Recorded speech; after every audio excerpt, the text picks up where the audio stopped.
Good evening, everybody. I hope you can hear me okay. Is that? It sounds a bit. Is that better? Okay, good. Good evening. I'd like to welcome everybody here. It's lovely that so many people have come out. I'd like to welcome you all here for this Plattform event, which this evening is a launch of a book that Bergen Kunsthall has produced with the artist Richard Tuttle. We're delighted that Richard's made the long journey from New York yesterday to be with us here in Bergen this evening. The launch of the book, it doesn't coincide with an exhibition, it follows an exhibition. And it was an exhibition project that happened over 2 years ago now. We're going to talk a little bit about that project. We're going to talk a little bit about the book. But first of all, I'd like to welcome Richard, as I say. Richard Tuttle is an artist who, since 1965, has been exhibiting and working in painting, sculpture, drawing, poetry, assemblage. He's an artist who is hugely respected, and I know that the exhibition here in Bergen was an extraordinary project. He's had some recent shows in London last year, at the Whitechapel and at Tate Modern. Those two institutions joined forces on a 5-decade survey of Richard's work, which was presented at the Whitechapel, called I Don't Know, The Weave of Textile Language. And there was also a huge and pretty extraordinary commission for the Turbine Hall, which is still on. So if anybody's in London in the next few weeks, it's on until April. A few practicalities before we start. We're going to talk a little bit about the exhibition that was here in 2012. We're going to talk about the book project. We then have a number of copies of the book that are available if people would like to buy them, and Richard's going to be here for a little while after the talk, so he's happy, I think, to sign copies of the book and to talk to people. So if you'd like to do that, please do stay around. There's another event tonight at KODE, which starts at 9 o'clock. It's a talk that's been organised by Freethought in association with Bergen Assembly. And it's called Infrastructures of Resistance, Detroit and the Underground Desire for Utopia. It's a talk by Luis Marino, and that starts at 9 o'clock. So there's plenty of time for people to listen to this, meet Richard afterwards, get your book signed, and then get up to KODE for the evening events there as well. I just want to also mention that this time next week we have another Plattform event with Simon Ling. Simon Ling's the artist who's currently exhibiting in the Kunsthall, and he's coming back to Bergen to talk about his work. So I do hope that many of you can join us next Thursday for that event as well. So, they're the introductions. I also want to introduce Steinar Sekkingstad. Steinar is our curator here at Bergen Kunsthall, and Steinar worked on the exhibition back in 2012 very closely with Richard, but also on the book along with the designer, Petri from Blank Blank, who is also here this evening. Before we begin our conversation, Richard arrived yesterday, and he told us that he'd like to present a new text, which I think he's written specially for us on the occasion of this book launch. So I thought we could maybe begin with the text, Richard, and then we can take it from there. So over to you. Thank you, Martin, and thank you, Steinar. Okay. It was improvisational, like jazz or theater. It was leaning, not mounted or flat against the wall. It was an opportunity to visit a conception and how a conception is an opportunity. It was how the world changes when you become a parent, as was the case of Solveig Osterbø, director of the Kunsthall at that time.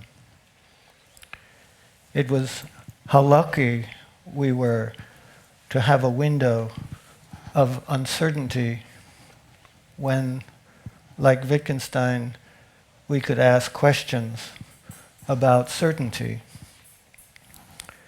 It was how the silver light in Bergen translated across the human plane to show the light humans make is perpetual as the light we absorb, that we make the light we absorb.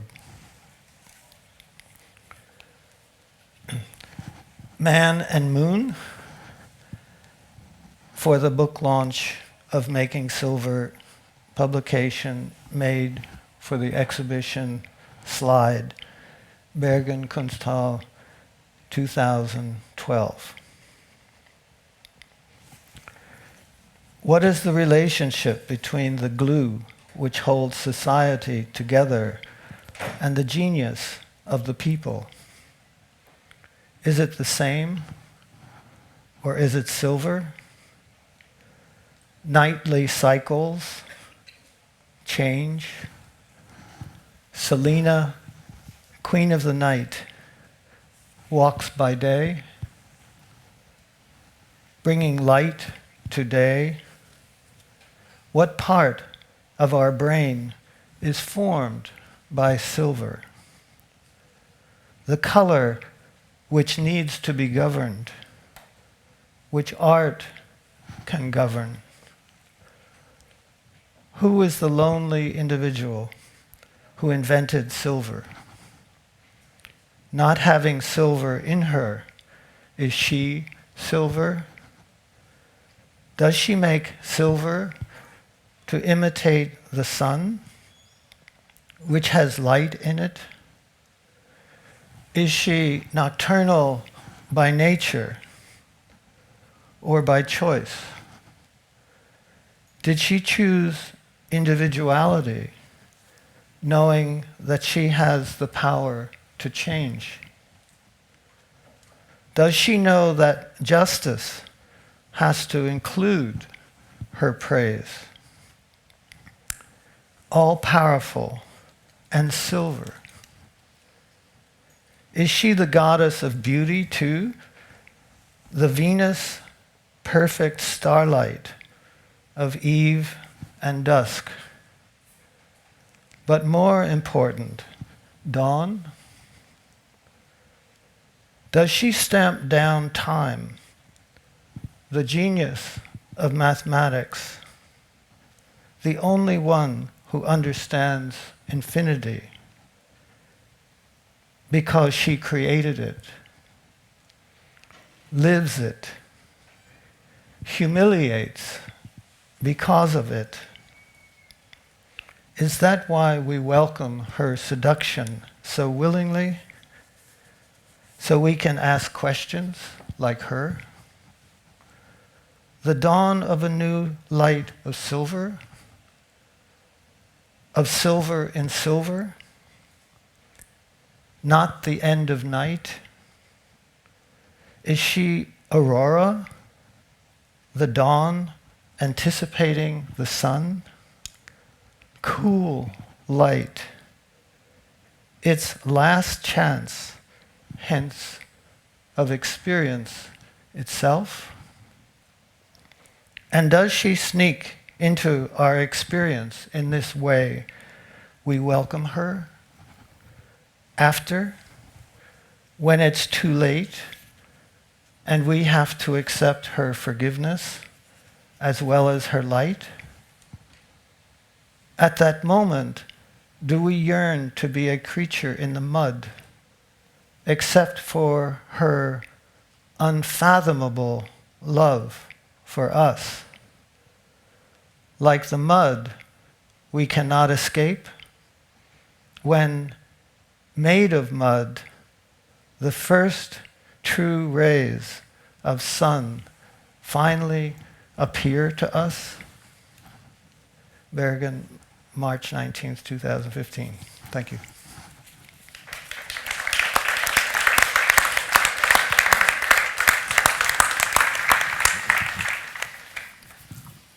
Thank you, Richard.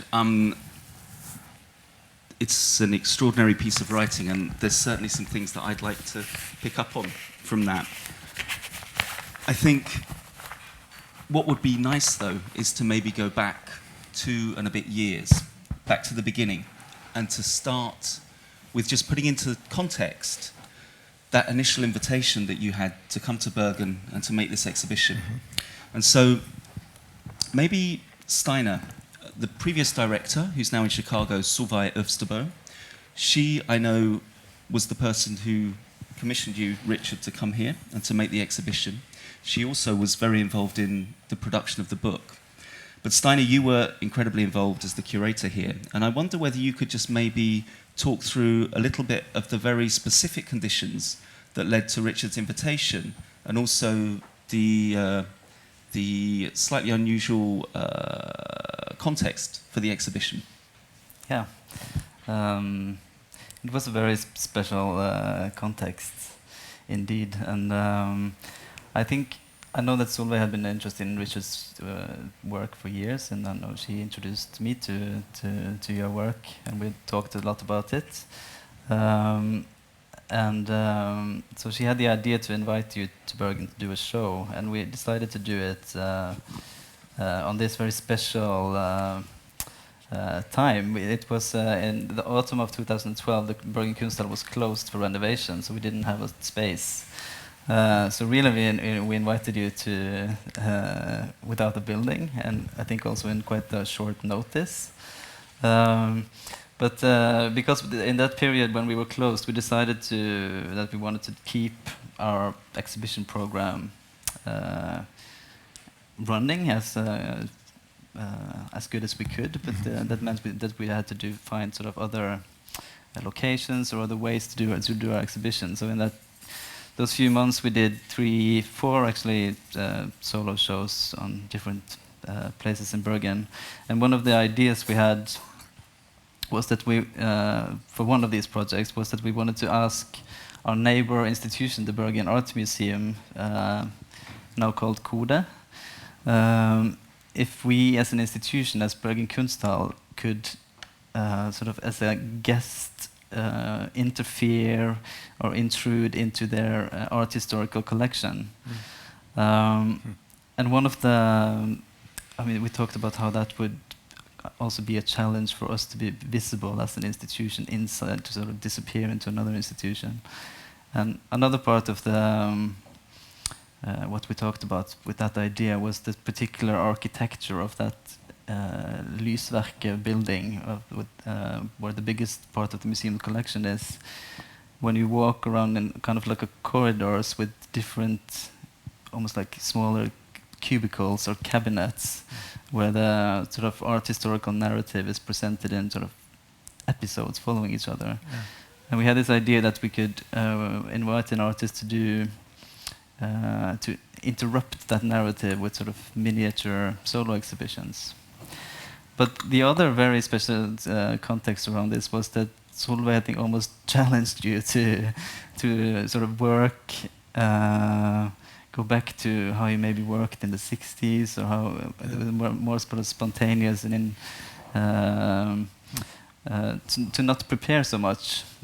So what we had, as you see in the slideshow in the from the exhibition, it ended up consisted in a way of 2 parts. One was a collection of notebooks, drawings of notebooks, which actually consisted of one whole year of work from Richard Tuttle, collected in 121 drawings in 12 notebooks.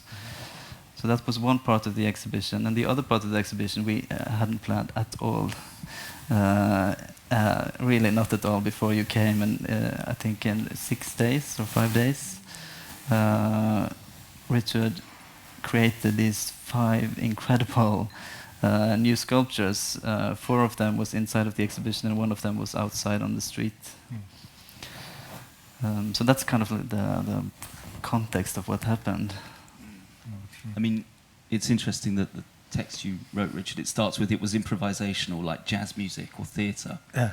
I wonder if you could maybe just talk a little bit about that experience, because it sounds like the conditions of the invitation and the kind of temporality and the uncertainty were a big part of the way you approached the project. In just these last hours, we discussed how the project seemed to bring so many parts together so quickly. I mean, I think intense doesn't even explain those 4 days. And I still remember street corners and light, and that because I guess my antennae were so open. But Steinar just mentioned this idea, which was definitely part of a looking. The challenge was, you used to do this, can you still do it? and my work, well, even as you see in the drawings, I've taken the position of using materials to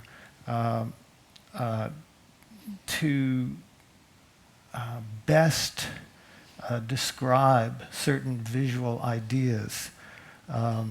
Whereas in the 60s, I would choose a material, whether it was cloth or rope or string or whatever, and I would look at that material and try to find in it the thing that interested me most of all. So Solveig's proposal had this built-in notion of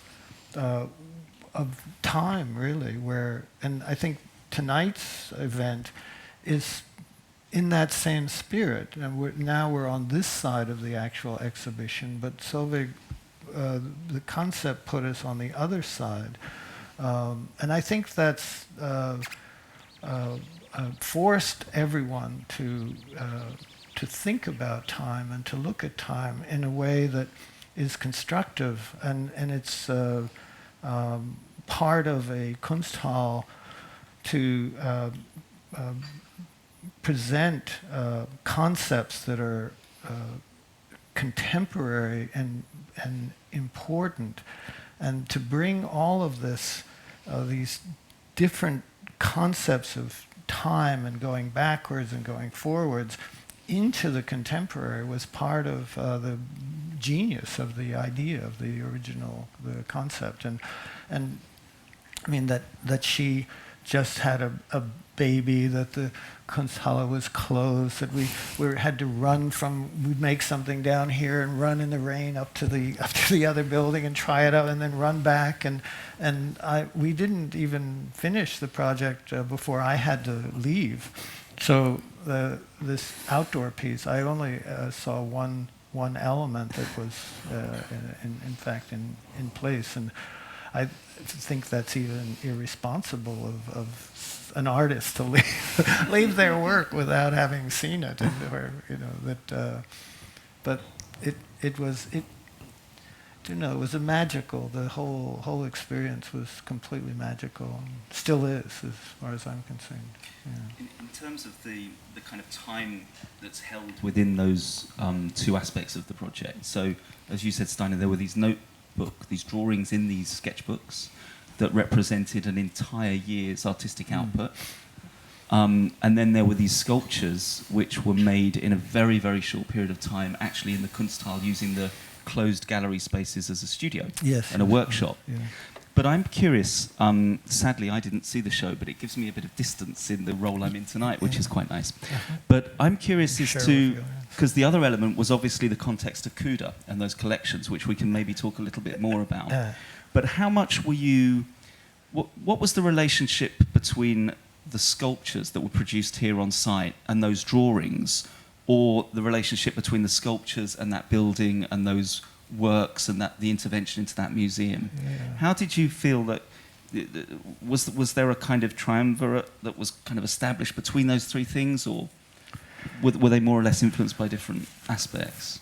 Well, I think what really happened is we redefined the contemporary in a very positive way, and it allows the contemporary to be more active. For example, but it's just to say that I have a theory that there's a pendulum of human existence where each century it asks questions of either light or day or night, And we, the majority of the collection at the museum is 19th century, which was the last century that concerned itself with questions about night. And this exhibition, oddly enough, was able to be seen in that context. And frankly, I'd rather have this work shown in the context of 19th century, because it is asking questions of night, not daylight, the way the 20th century was. That it would, and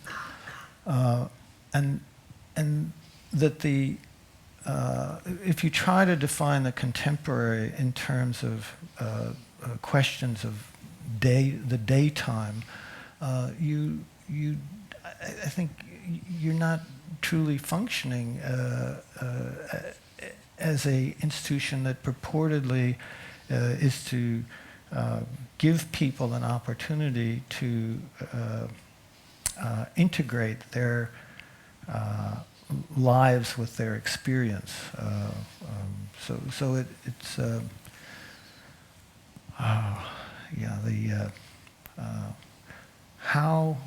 how the institution was formed is one issue, and then how the institution is used is another issue.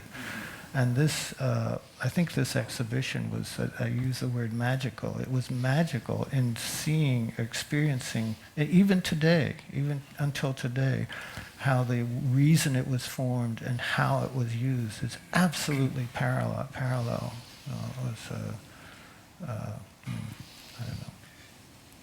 I think as well, within the kind of the mechanisms and the apparatus of the institution and display, that maybe surprisingly became quite foregrounded, and certainly in the way that you displayed the sketchbook drawings. Yeah. So they were displayed on this single nail leaning against the wall. But then I've read in the essay that Steinar and Solveig wrote that there was what became more apparent was this need to play the symbolic content of those paintings off against the non-symbolic apparatus of the label and the museum, I guess, and all of this kind of, you know, it's interesting. I think you say in there that, you know, for years you've been trying to get rid of the labels and hide them, and then suddenly it felt very important that the label somehow became drawn into the work.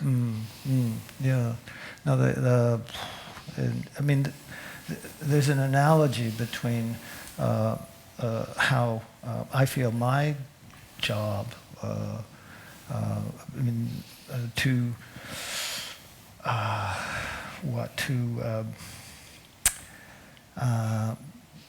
be aware that the relationship between art and its viewer is constantly changing, and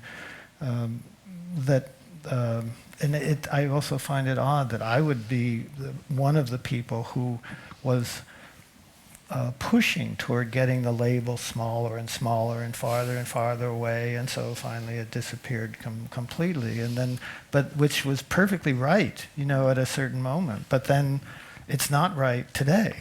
And it's not because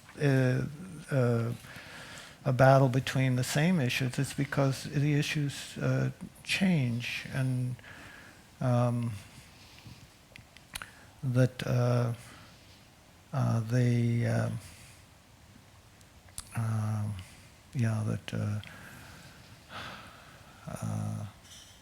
but I also must say that because I'm a student of my own art, and I find it fascinating how it changes and adapts and goes to places. Everybody thinks, you know, I'm in the driver's seat. I'm not in the driver's seat. The work is in the driver's seat. I'm just following along as best as I can. So these things become, they become objective. They're objective, and in that sense, they really are something to share with other people. I think one of the aspects of contemporary life is that something wants us to experience every side of life. So in each person's life, you can expect to experience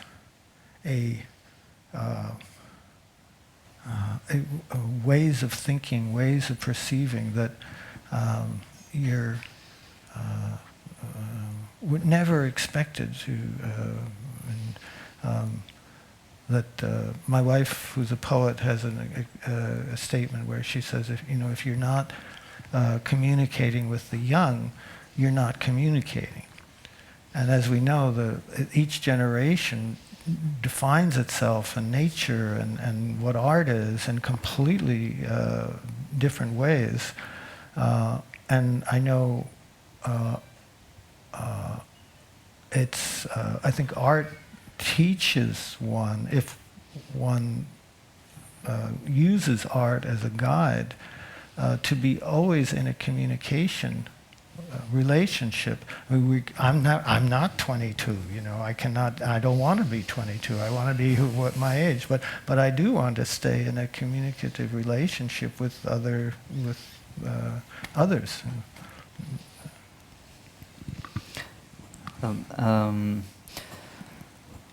I think that it's interesting your question about the all of those temporalities that comes together in this project. In some ways as a coincidence, and in some ways more planned. But in terms of presenting the exhibition within that setting of the historical collection, like one of the things that we talked about in advance, me and Solveig, was how kind of a quality of your work is almost to transcend or bypass any sort of art historical or stylistic characteristics. It's almost like a pure aesthetic or quality to it that we found would maybe function as a kind of way to also look at those other paintings, not just as a part of an art historical narrative, but as something more or something else. But then that it happened actually exactly in that section of the 19th century paintings was more of a coincidence. But the way you talk about it is, and we talked at length about your interest in 19th century painting and how there's these relations between your work and the early Romanticism or early Romantic painters. But then also another type of temporality that was introduced was this rotation of the notebook drawings after you had left Bergen, which was a very nice idea that you had to, because as a visitor, as I said, there was 121 drawings altogether.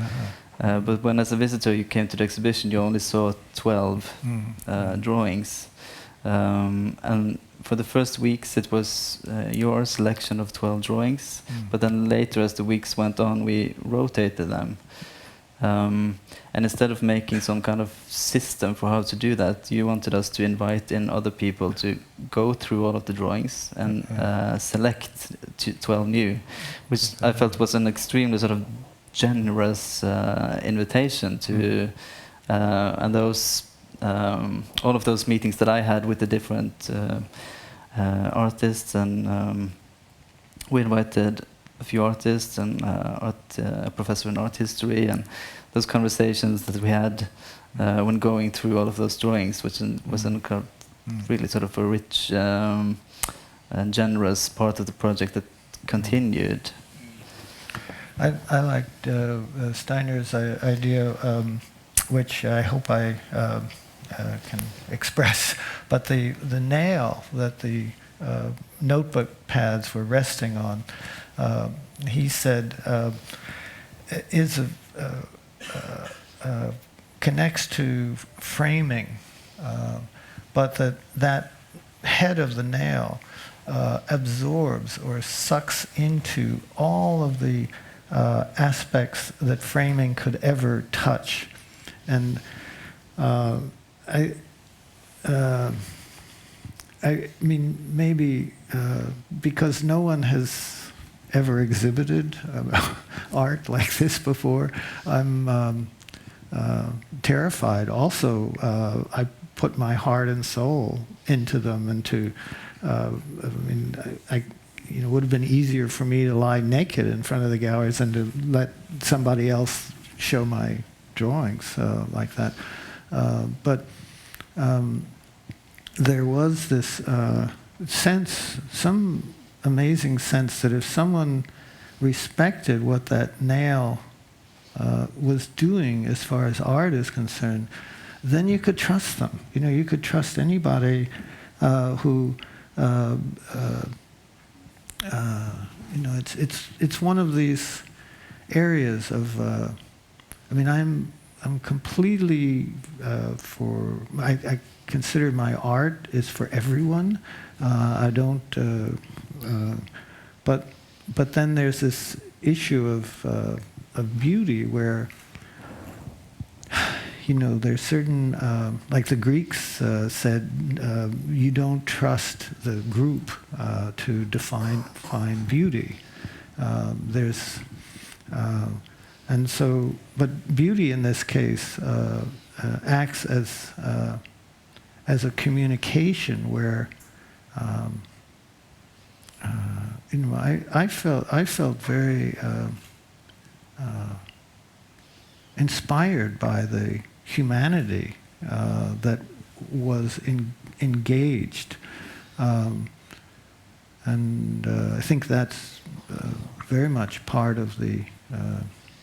I mean, again, we tend to think this making artwork or showing artwork is about some material aspect of the world, but it's really about people, and that I think this exhibition, one of the great things of this exhibition was that on some level it revealed people that you don't ordinarily, and it's because everything was so temporary. Everything was about time, but everything was temporary, and yet there were strategies of leaning, of saying that yes, because it's temporary, but it doesn't mean that it's caught. The temporary becomes a way to free. And you say, well, what? Free what? And it's to free humanity. The humanity of it rather than the mechanical side or the.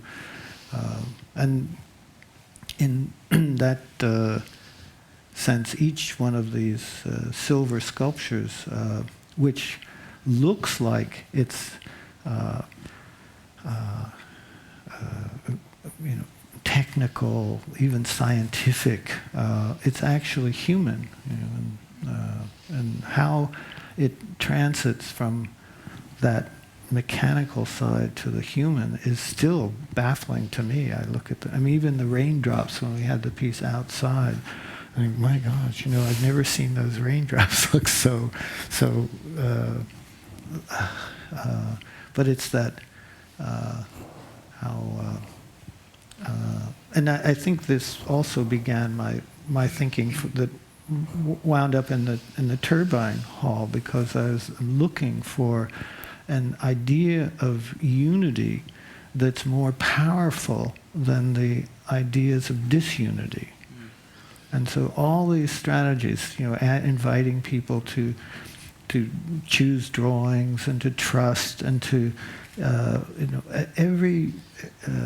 I think that went into the publication, the catalogue, because and this simple idea of a book within a book, it carries the message. I mean, you can't have a book within a book. That's like, but if you try that, you're forced to make a unity, because a book is, and so if somebody sat down with a list, they would see every choice, every decision was toward this construction of a powerful idea of unity. And even this sense that along this park we worked at that end, and then we were at that end, and so it was all. And I laughed when. Is this a new title? The KODE? Yeah. It's a new name for the museum. Yeah, because even that seems. I don't know. We won't get into that now. Yeah. I do want to move on to talk about the book, but before I do, those silver sculptures, which are actually steel, the exhibition was called Slide, but those sculptures you titled Making Silver, and that became the title for the publication as well. And it struck me that this new text that you wrote today, on the occasion of this launch, really begins to explore and explicate some of these ideas around, very poetic ideas around silver. But I wondered whether maybe you could just say something about, about that title. Well, I think still very much learning about it, and today we just discussed that. Well, silver is strange because it's you can think of it as a color, but it's also not a color. And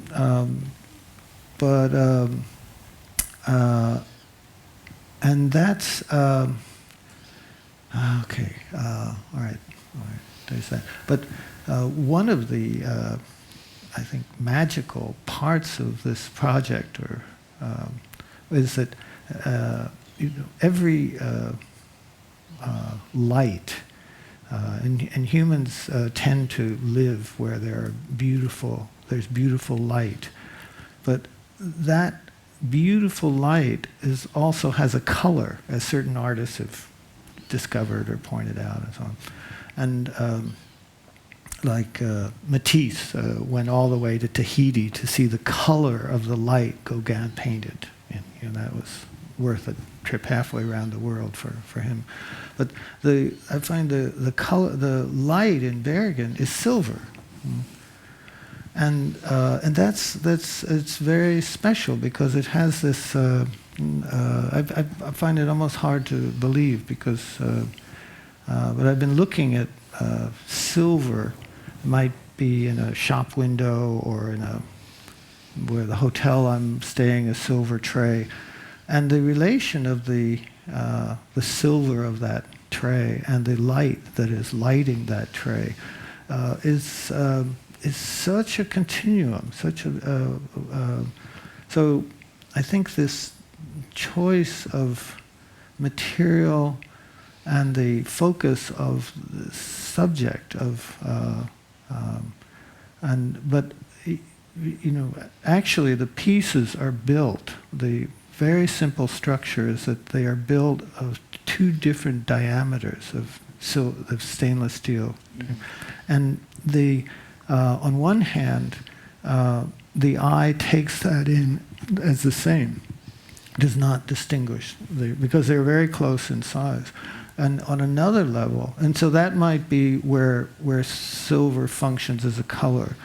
But in another, when you perceive it, you see that they're different, and each different diameter is asked to do a different job, and then you see silver acting as not a color.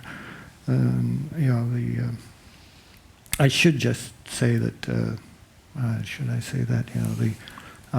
It was I always wondered why Jackson Pollock is the leading art painter of the New York School, and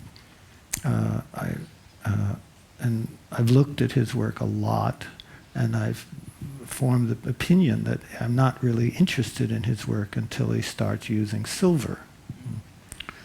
And I was at the Getty, the conservation, where they were restoring a painting that was before he used silver.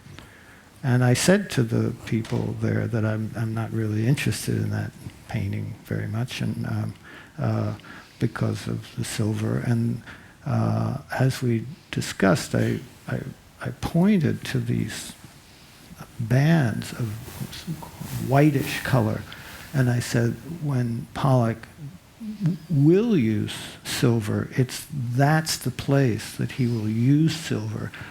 And the conservator said, we've analyzed every single color in this painting, and that white is the most complicated of all the colors.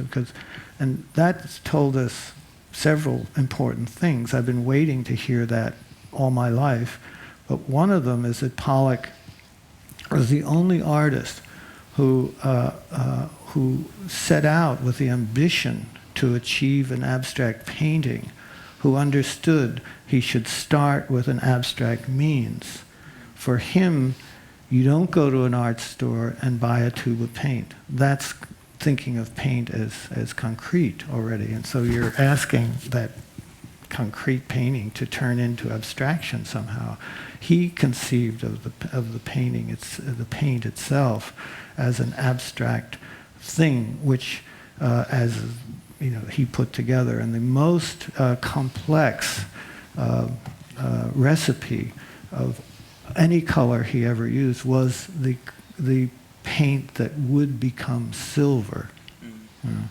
And that gave me this clue that silver, because in Pollock, and I guess in Pollock's case, the silver leads you to the structure, which every painting, painting can't exist without structure. And of course, initially you just look at it as a sort of a field.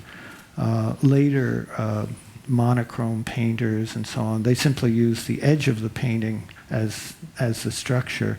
But if you look at Pollock's edge, he does not use the outside edge of the painting for the structure. The structure is really invisible. It follows a development that really is coming out of German Romantic painting of around 1800, and then following the rules of art, where the artist has to, in order to give the viewer the possibility to respond, they have to create two equal and opposite solutions to the same problem. So that silver became Pollock's way of solving the problem. It became the visible solution, whereas the structure problem was solved in this invisible way. So all those things become explored in these silver pieces. Again, we're because of the design of this exhibition, the time factors involved, and so on. One is not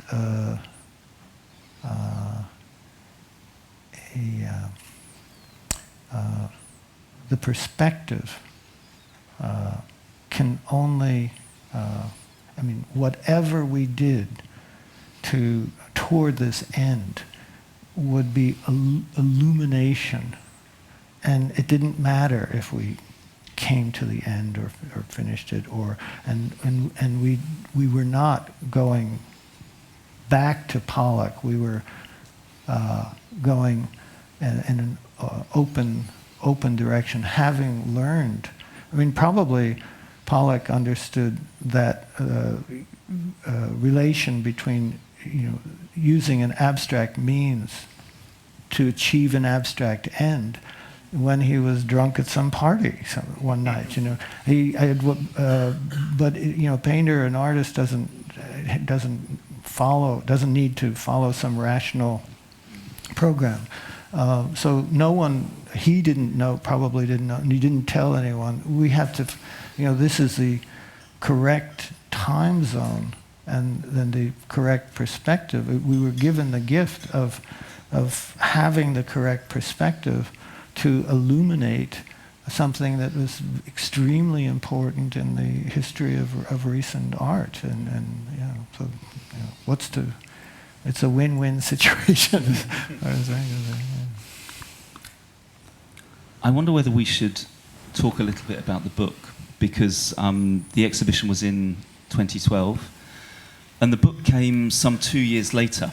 The book was completed just before Christmas, but we're launching it this evening because it's the first opportunity Richard's had to come back and launch this and achieve the closure that we were talking about earlier around the book, which feels very important.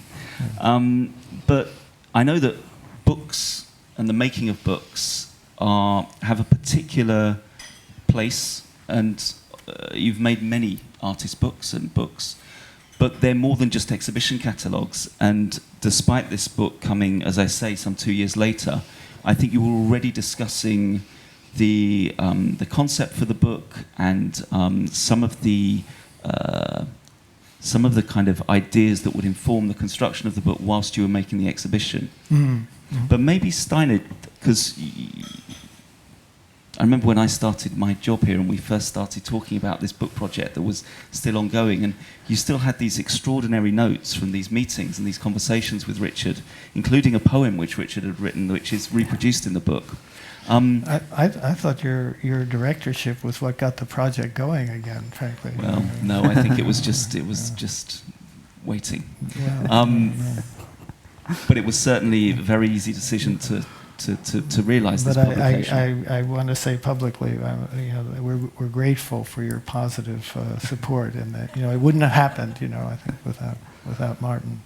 Well, I only took the job because I knew that they'd work with Richard Tuttle. It was the seal of approval I needed. But anyway, but maybe Steinar, you could just say a little bit about the process of the conception of the book.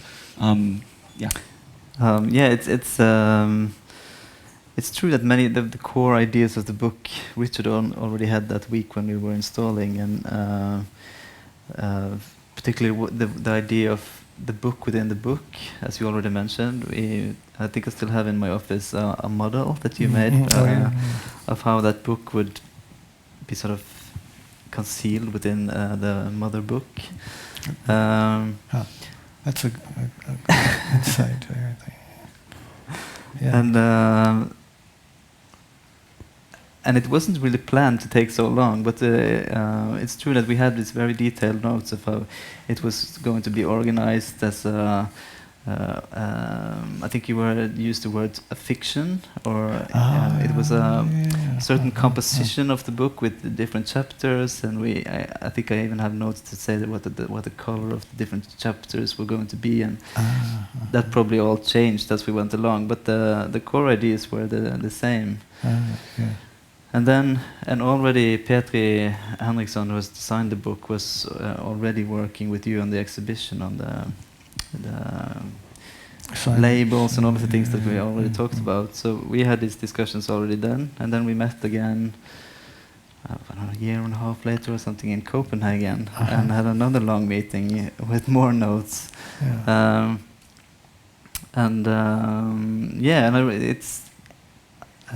think maybe that's how you always work, but for us, and I think for Petri as well, it was really we really sort of started with discussing what is a book and what should this how could this book come to life, and we talked about how it should take point of departure in book binding. So for example, when you look at this book, it has this amazing cover that folds out, and that is structured so that it comes out of the binding of the book. It's not a dust jacket. It's part of the binding, and the same with the pocket that conceals the book within the book is actually the same as the cover of the book. And all of these details came out of these discussions, I think, and also how you get sort of drawn into the discovery of more and more and more details. And there's this one section that I know that you also already from the beginning talked about, that there was supposed to be a section that was extremely detailed around the presentation of the amazing page, down to the nails and the L hooks and the paper.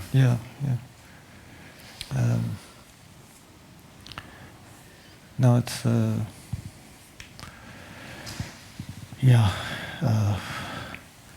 I think I have so much admiration for Petri, because he in these discussions he obviously listened very carefully, but that's not that unusual. What I think he did was internalized those discussions, those ideas, and this is it's also a case where yes, it's 2 years, and it seems a long time, but sometimes good things happen because they take a long time. I mean, there's a sifting, time can, I think that's, again, this word magical comes up because normally the way time works in projects is it's destructive, and you lose energy, you lose focus, but this project turned that around, and I find I think the key. Well, this is one of my new. But there's stuff that you don't have to know about. I mean, there's stuff you do have to know about. There's stuff you don't know how. And I mean, sitting up here, I feel very nervous because I feel people expect me to know everything about. But I'm going on record saying I don't know all this, and I tend to over speculate. But in a project like this, which I love, I hope to learn from it so that it can be used in, say, the next project, even if we've already spoken of working together sometime in the future, and because but the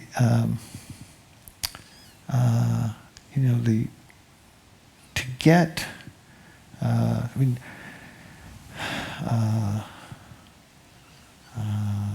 print on a page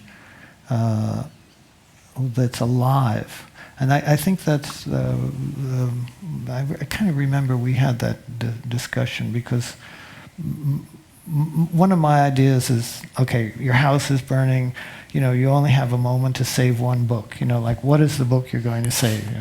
And the answer for me is the book that's most alive, that has captured life the most. Those are our favorite books. And so, well, clearly the object is in making a book, if you're going to do that, is to try to make a book that captures a moment of real life.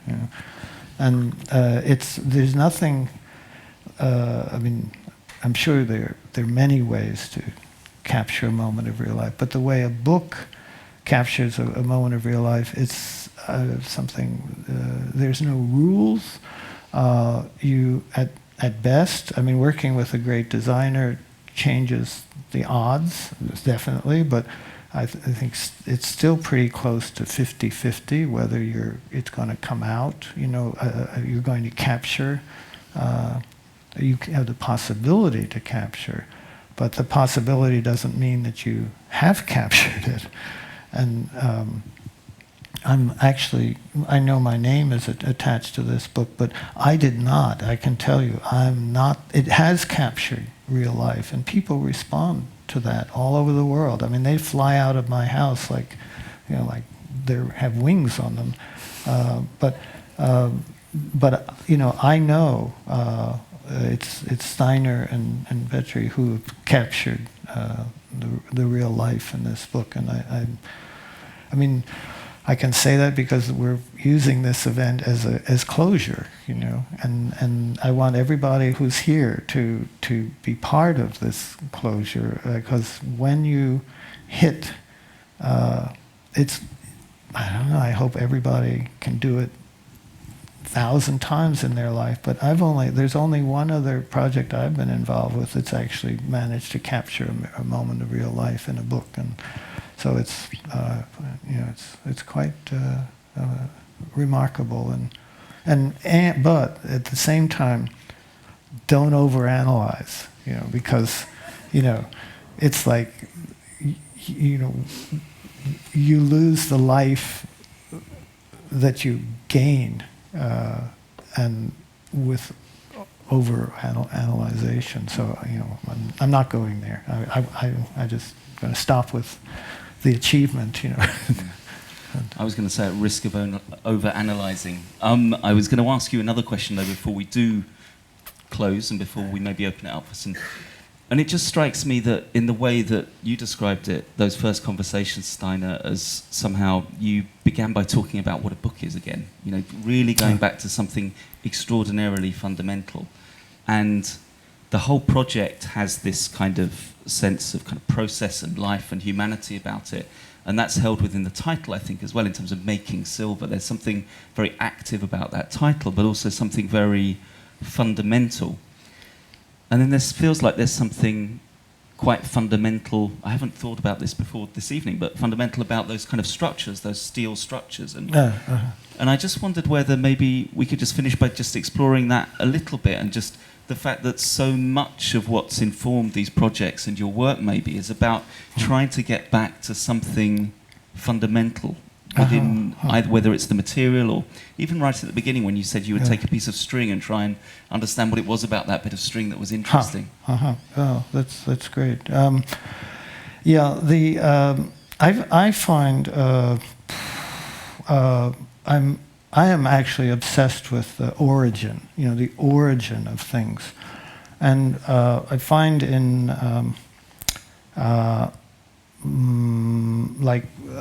my experience is, you know, how to say that, but you know, for example, somebody like Socrates, no, it's Plato in this case, said that the artist, that we all, you know, this image that we've all lived in with the angels, you know, and that, you know, that that's not the case anymore, but we all remember that somehow. But the artist functions as they remember a little bit more than other people. So what they make helps people, helps society in general to regain this certain ways of being that are not available at the moment, and so I, as an artist, to me it makes total sense that you try to make up the difference between what you have in this world and what a perfect world is. Or I shouldn't use the word perfect, but say that in the sense of Plato, that world where we're living side by side with the angels, and it's and probably because of that, I do view what's available, that we have physical energy, strength, and we have intellectual energy and strength, and we have creative energy and strength, and that in terms of finding the origin of an experience, I find our experience today is extremely dominated by what I call deductive reasoning or deductive thinking. And I can go to a museum and I can see art from Babylonia, from the Mesopotamia, where the deductive reasoning has not been invented. And I can see that the artists or the artists who were doing their job, were a lot happier than the artists who were trying to do their job in a world that's dominated by deductive reasoning. And so, I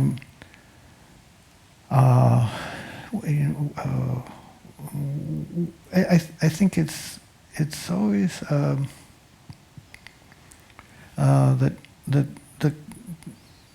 we can use the word art, but it's really the creative potential that's very linked with the spiritual potential. If that can be turned on, it's which, I mean, why do we have those dimensions? You know, if they're not to be used somehow, and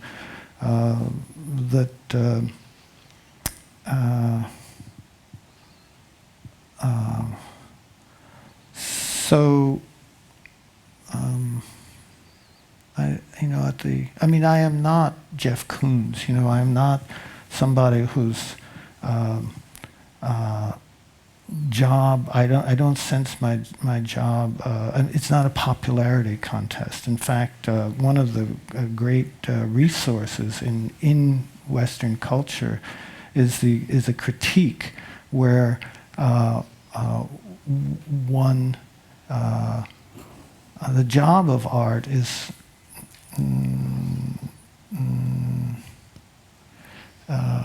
falls short of perfection. Like with my daughter, we'll go to a museum, and I'll say that, in fact, there's something wrong with every artwork. There is no perfect artwork, and we can go through this whole museum, and we can stand in front of a Raphael, you know, or a Titian or something, and we can say, well, what's wrong with this painting? It's a fantastic way to look at art, you know, and it's so educational. And you know, whatever this combination is, my work is exactly the same. It is not. It has no involvement in trying to solve all the problems. And in fact, I find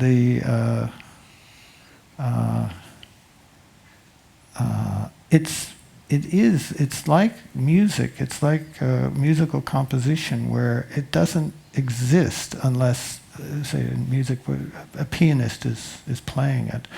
And I'm enough of a snob that I want, you know, just as Beethoven might have wanted the world's greatest pianist to play his composition, I want the best pair of eyes to see my work as well. And that and I'll do everything and anything, including labels and lighting and coming on an airplane, you know, and you know, because that's how I serve art. You know. But I do not expect it to be the world's greatest art or the perfection, or it's just what best. And I think that's, yeah. So, all right. Long answer, probably not even an answer, but. Great answer. We've talked for about an hour. As I say, Richard's going to be around to sign any books. The bookshop's still open. But before we close, I just did want to give the audience here the opportunity, if anybody does have any burning questions or any comments that they want to say or put to Richard. And I think Maria has a microphone, so if you do, please raise your hand.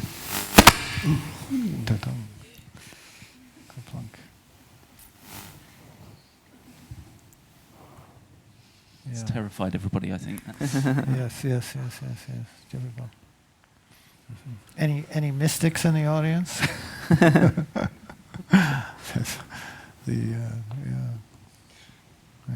Okay, well, as I say, we have talked for an hour, and there's an opportunity to speak to Richard now. So if you'd rather talk to him, I'm sure he's happy to answer any questions and to, as I say, sign any books. So I'm just going to close by thanking Richard so much for being with us tonight. Thank you. It's always Thank you, Mark. fascinating, and again, I think in Steinar's essay you talk about spending time with Richard is like a learning experience, and it certainly has been for me over the last 24 hours as well. So thank you so much for coming, and thank you for the wonderful exhibition and the book. Thank you, Steinar, for being here and talking about it. Thank you, Petri, for being in the audience, Yes. and thank all of you for coming. Thanks. Appreciate it. Yeah.